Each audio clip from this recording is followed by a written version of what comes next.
नमस्कार दोस्तों, आप सब कैसे हैं? आई होप आप सब बहुत अच्छे होंगे और खूब मन लगा के पढ़ाई कर रहे होंगे।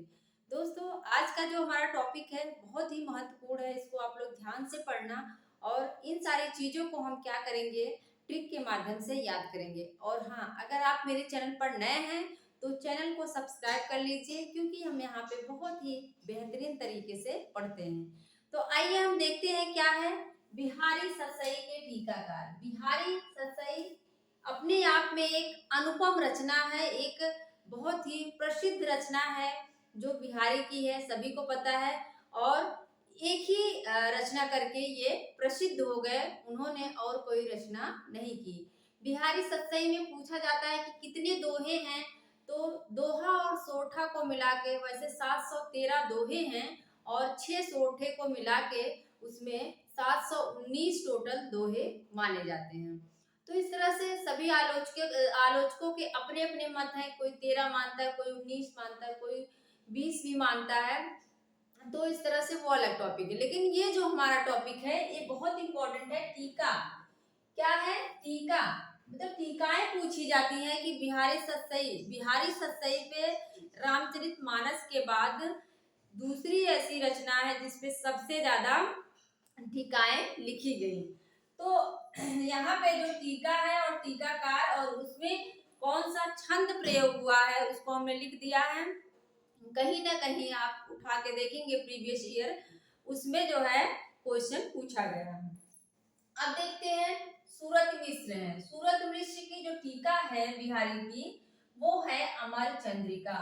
बहुत पूछा जाता है, इसको आप लोग अपने जहन में बैठा लीजिए। सूरत मिश्र की क्या है? अमर चंद्रिका है। और किस छंद में है? तो दोहे में है। किसमें है? दोहों में इन्होंने उसका पल्लवन किया। और इसको याद कैसे रखें? कहा जाता, कहते हैं ना दोस्तों, जब किसी की सूरत हम देख ले तो क्या हो जाता है? सूरत कैसी होती है? चंद्रिका की तरह। सूरत कैसी, उसकी कैसे उपमा देते हैं? जो कवि हैं या और फिल्मों में देख लें तो कैसे कहते हैं? चंद्रमुखी, मतलब चंद्रमा की तरह उसकी सूरत है। कैसी है? चंद्रमा की तरह सूरत है। तो सूरत की कौन सी हो जाएगी? अमर चंद्रिका। क्या हो जा रही है? चंद्रिका। चंद्रिका चंद्र की तरह क्या है? सूरत रहती है।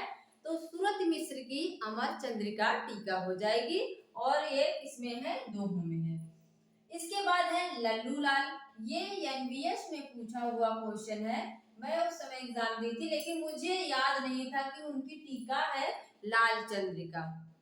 सोचो, इतना इजी है। ऐसी ऐसी गलतियां हम करते हैं। अगर हम ट्रिक के माध्यम से याद करें तो ऐसी गलतियां हमसे नहीं होंगी। तो लल्लू लाल की जो टीका है क्या है? लाल चंद्रिका। यहाँ भी चंद्रिका लगी है, लेकिन यहाँ नाम में ही क्या है? लाल लगा हुआ है। इस चीज को ध्यान देना है।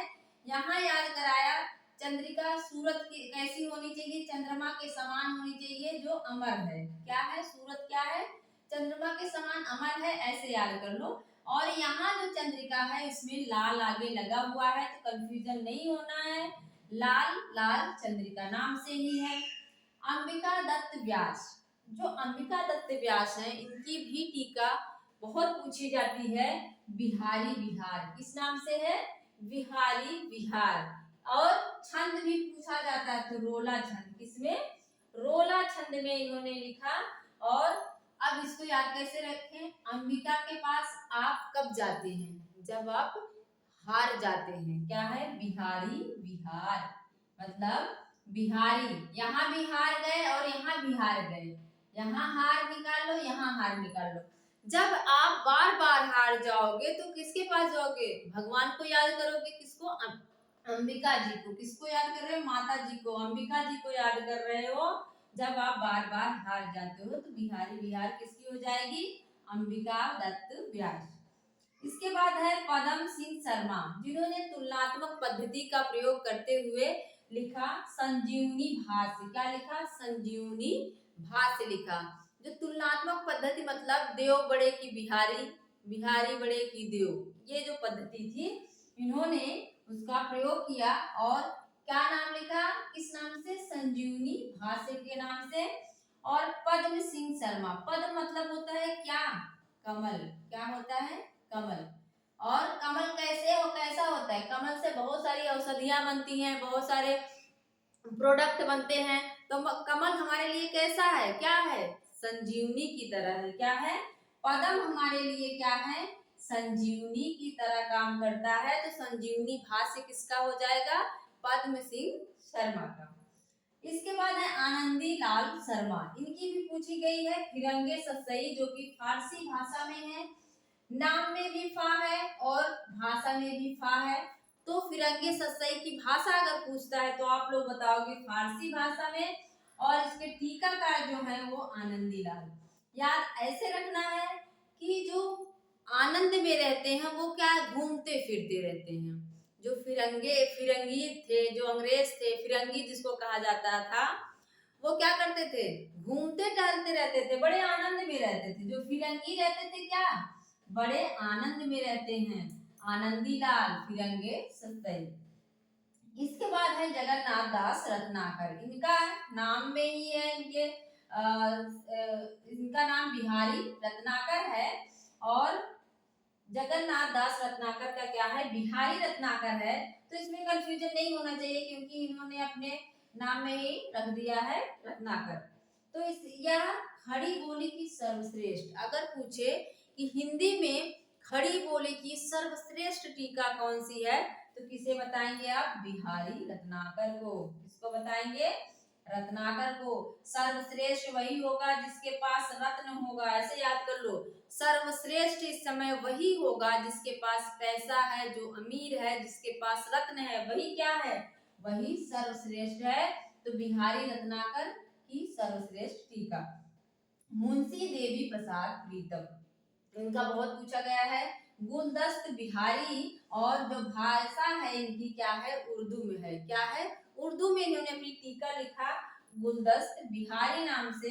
अब इसको कैसे याद करोगे? प्रीतम, देवी प्रसाद प्रीतम।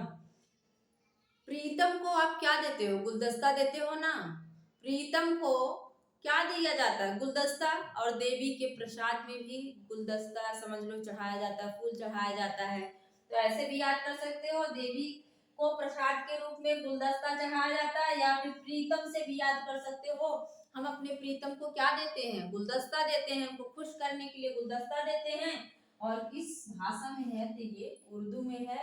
इस तरह से मुझे लगता है कि आप लोगों को सारी टीकाएं एकदम रट गई होंगी। अगर नहीं याद होता है दोस्तों तो फिर से इसको देखो, इस वीडियो को बार बार देखो, आपको ये चीजें रट जाएंगी।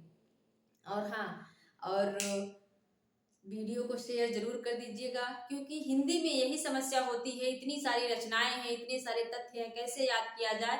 तो अगर आप इस तरह से याद करते रहेंगे तो चीजें तैयार होती रहेंगी और आपको पता भी नहीं चलेगा। मिलते हैं अगले वीडियो में। थैंक यू, धन्यवाद।